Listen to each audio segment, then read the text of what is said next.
Nagu Kristjan juba tutvustas, siis minu nimi on Piibe Vaher ja olen e-agronoomis agronoomiline nõustaja. Täna teen siis ülevaate meie katsest, mida me pärast põllu peale kõik koos vaatama läheme. Töötab, jah? Sissejuhatuseks nii palju, et meil on kaheosaline katse. Esimene osa on siis vahekultuuride, üksikute liikide ja segude katse, millest kohe hakkan rääkima. Ja teine osa on külvitehnoloogiate katse ja sellest räägib Erika, kes saab sõna kohe peale mind. Katse eesmärkideks oli külvata erinevaid vahekultuuride liike ja nende segusid reaalsetes põllutingimustes. Me tahtsime näha, millised on need probleemid, millega põllumehed võivad silmitsi seista, kui nad vahekultuure kasvatavad.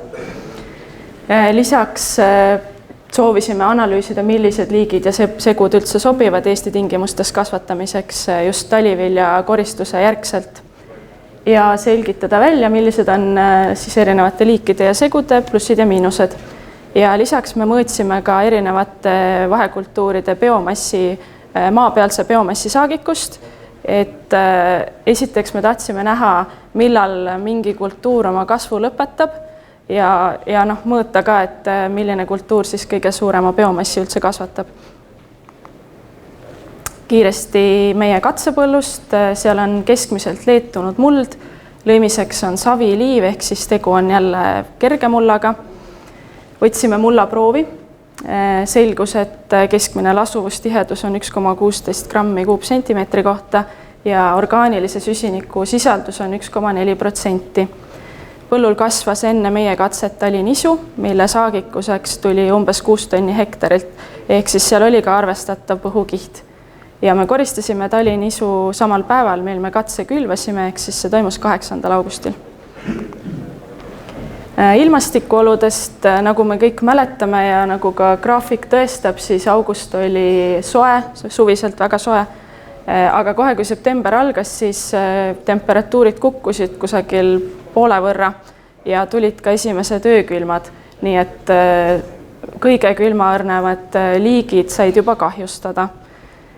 Võrdlesin ka paljude aastate keskmiseid temperatuure tänavusega, et august oligi keskmisest soojem, aga september on olnud paar kraadi keskmisest jahedam. Sademete kohta nii palju, et nagu Ott ütles, siis august oli väga sademetevaene, nii siis ka meie katsepõllul korralik vihm sadas alles augusti lõpus ja kui võrrelda selle aasta sademeid pikkade või paljude aastate keskmistega, siis on jälle näha, et nii august kui september on olnud kuivemad ja seda oli jälle tunda meie katsepõllul ka. Katseplaanist, et kõigepealt siis selline on meie katse üksikute liikidega. Me üritasime valida katsesse nii tuntumaid liike, nagu näiteks punane ristik, keerispea, kesaredis, talivikk, tavaline kaer, aga me tahtsime ka proovida natuke võõramaid kultuure, nagu näiteks lifago tatar ja liivkaer, et liivkaera mina varem Eesti tingimustes kasvamas ei ole näinud. Katselapid on kõik 6 meetri laiused ja me kasutasime külvinorme, mis vastavad sellistele üldistele soovitustele. Ja nagu ma juba ütlesin, külvasime 8. augustil, ehk siis tänaseks on katsemaas olnud 9 nädalat. Siis katsetasime ka erinevaid segusid. Koostasime natukene lihtsamaid segusid, nagu näiteks meie segu number 1, mis koosneb ainult 2 komponendist. Siis segu 2 on tehtud rannuseemnes kasutusel oleva vahekultuuride segu eeskujul, aga tegime väikese muudatuse, et tavaliselt on selles segus või näo pointeritega. Okei, vahet ei ole. Tavaliselt on seal siis tatar, keerispea ja hernes, aga see aasta meil herneseemet ei olnud, nii et me kasutasime talivikki. Segu 3 on puhtalt mitte talvituvad kultuurid kõik, sobib väga hästi mahetootmisesse, ei pea muretsema, kuidas sellest kevadel lahti saada. Ja segu 4 on kõige mitmekülgsem segu, mis me koostasime, et seal on üks talvituv liik, talivikk, ja siis on erineva külmataluvusega liigid, et kõige õrnem on tatar, keerispea ja liivkaer peaksid taluma kuskil -7 kraadi külma. Siin meie maapealse biomassi saagikuse mõõtmise tulemused räägib juba iseenda eest, et üldiselt on suutnud suurema massi kasvatada segud, aga ka kesa, redis ja keerispea on päris korralikult kasvanud, seda me kõike saame põllu peal pärast vaadata. Tatra puhul on selline anomaalia võib-olla natukene sellepärast, et esimesed öökülmad natukene seda tatart hävitasid. Võib-olla meil see katselappi või kus me neid proove võtsime, et see valik ka natukene erines. Aga tänaseks, kuna tatar on oma kasvu lõpetanud, et sellest siis ka see graafikul näha, et on biomassi saagikus langenud. Siin ei ole kirjas punast ristikut, sellepärast et ma kohe näitan fotot ka, et punane ristik lihtsalt sellel katselapil ei ole piisavalt taimi, et biomassi üldse mõõta. Esimene foto siis on siis see segu 2, kus on keerispea, vikk ja tatar ja selline, ma ütleks, et võiks üks vahekultuuri segu välja näha. See on siin fotol saanud kasvada 6 või 7 nädalat, täpselt ei mäleta. Aga meil on jah ka siis selliseid pilte põllu peal, et punane ristik ei ole kasvuhoogu üles saanud, teda on algusest peale kahjustanud kahjurputukad, tõenäoliselt on tegu kärsakaga ja me tegelikult teadsime, et punane ristik ei ole väga kiire algarenguga, aga me valisime ta oma katsesse ikkagi sellepärast, et see on üks seeme, mis tavaliselt põllumeestel laos olemas on. Et siis tahtsime katsetada, aga jah, võin juba öelda, et vahekultuurideks on palju sobivamaid ristikuliike, näiteks Aleksandria ristik, Pärise ristik, aga vaatame seda põllu peal ka. Siin on üks foto liivkaerast, mis samuti, võib-olla meie ootused olid natukene kõrgemad liivkaerale, kuna Inglismaal seda vahekultuurina promotakse, pidavat olema parem kui tavaline kaer, suurema juurestikuga, kiirema algarenguga. Meil juba 2 lehe faasis roostehaigus kimbutas liivkaera ja tegelikult ta biomass on ka väiksemaks jäänud kui tavakaeral.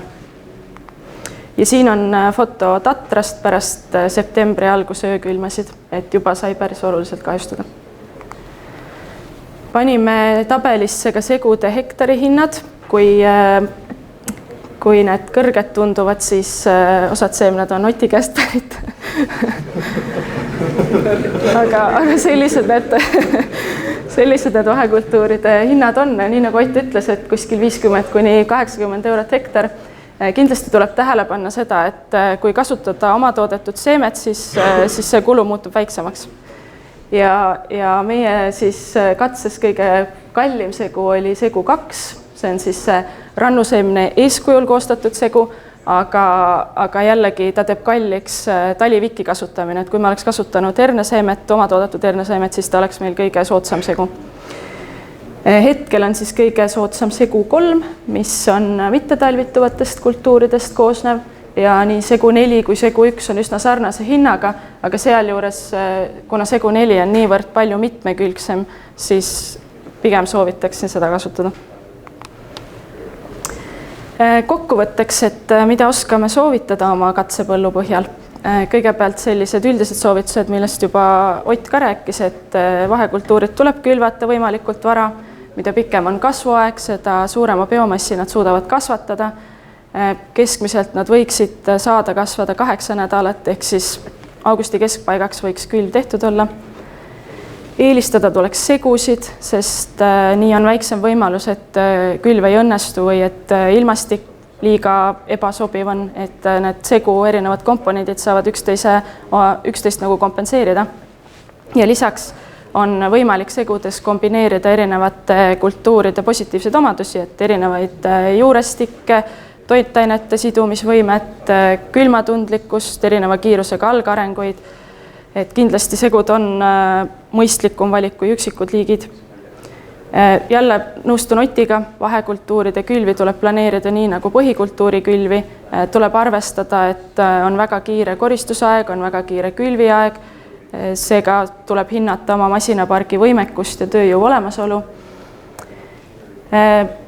Vahekultuuride külv on kindlasti rahaliselt kulukas ettevõtmine, aga sealjuures tasub meeles pidada kõiki positiivseid omadusi, mis vahekultuuridega kaasnevad. Et sellest on täna jälle juba palju räägitud, et vahekultuurid hoiavad mullapinna kaetuna, samal ajal kui ta muidu oleks paljas. Vahekultuurid seovad vabu toitaineid, seovad süsihappegaasi. Nad on toiduks mullaelustikule, nad lõhuvad tihest, hoiavad ära erosiooni ja nii edasi ja nii edasi. Ja selline oli lühike kokkuvõte meie katsepõllust, et kindlasti saame rääkida juba täpsemalt põllu peal olles ka.